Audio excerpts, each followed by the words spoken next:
Good afternoon. We're here today to announce a major update in an important case. Abrego Garcia has landed in the United States to face justice.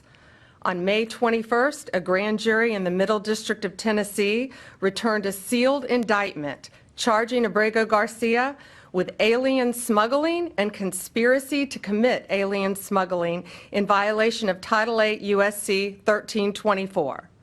We want to thank President Bukele for agreeing to return Abrego Garcia to the United States.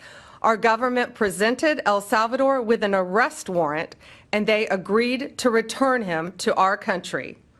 We're grateful to President Bukele for agreeing to return him to our country to face these very serious charges. This is what American justice looks like. Upon completion of his sentence, we anticipate he will be returned to his home country of El Salvador.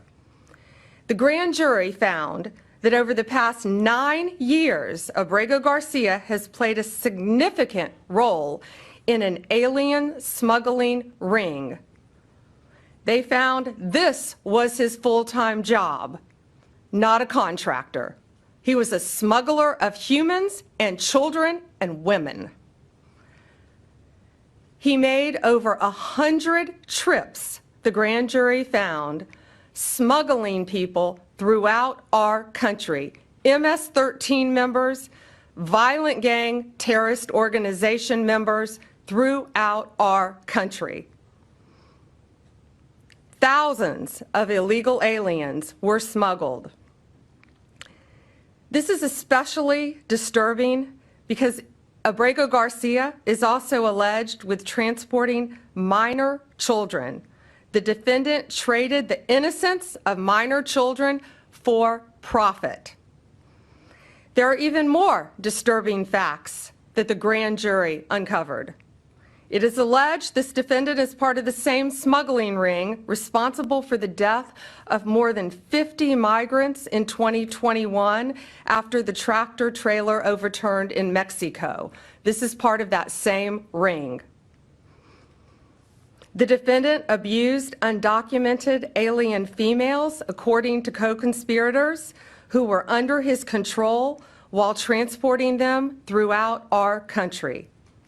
This defendant trafficked firearms and narcotics throughout our country on multiple occasions. They were using vehicles, SUVs, with added seats in the back, floors that had been ripped out, guns, narcotics, children, women, MS-13 members. That is what the grand jury found.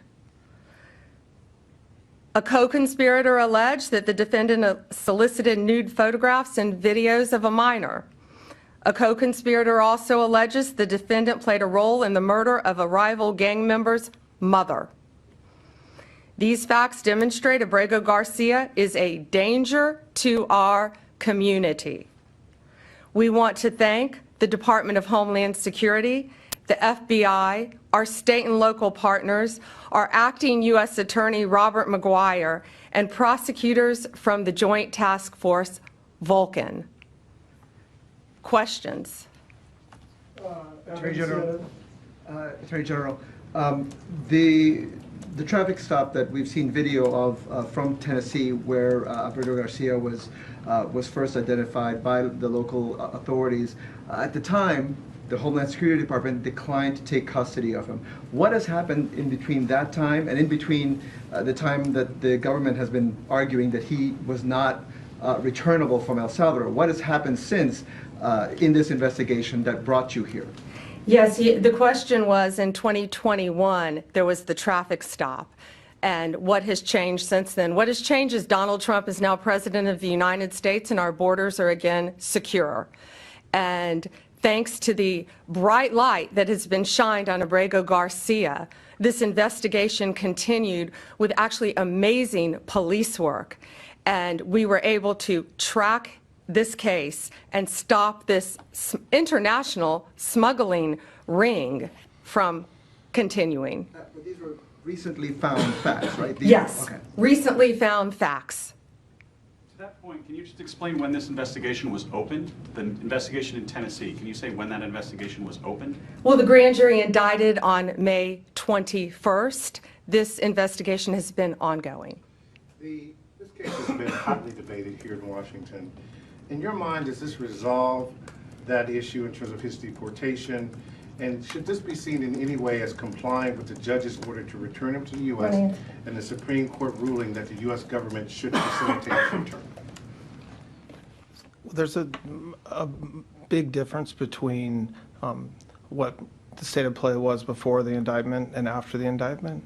And so the reason why he is back and was returned was because there's an arrest warrant, which was presented to the government in El Salvador. So there's a big difference there. As far as whether it makes the ongoing litigation in Maryland moot, I would think so, but we don't know that. This, he just landed today. Jake, CBS. I just want to confirm what you said earlier, that you're intending to prosecute him and keep him in an American prison if he's found guilty, and then would remove him after his sentence is over. Correct. Yes, he will be prosecuted in our country, sentenced in our country if convicted, and then returned after completion of his sentence. Last one, Sadie, Wall Street Journal. Okay. I have two. One's on topic, one's off topic. Maybe I misunderstood you, but you were mentioning, that he had some involvement in a murder, or was connected to groups that had, involved with this other smuggling ring.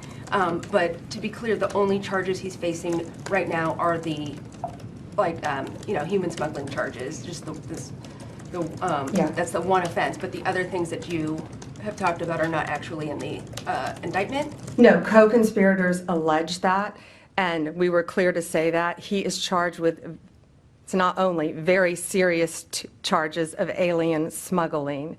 And again, there were children involved in that. Human trafficking, not only in our country, but in our world, is very, very real. It's very dangerous.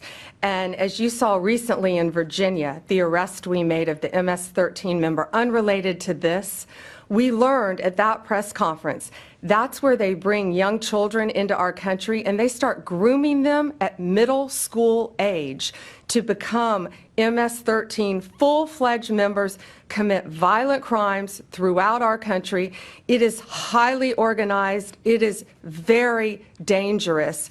And they are living throughout our country, but no more, because they are being arrested, they are being prosecuted, and being convicted and deported when appropriate. That's all for today. Thank you.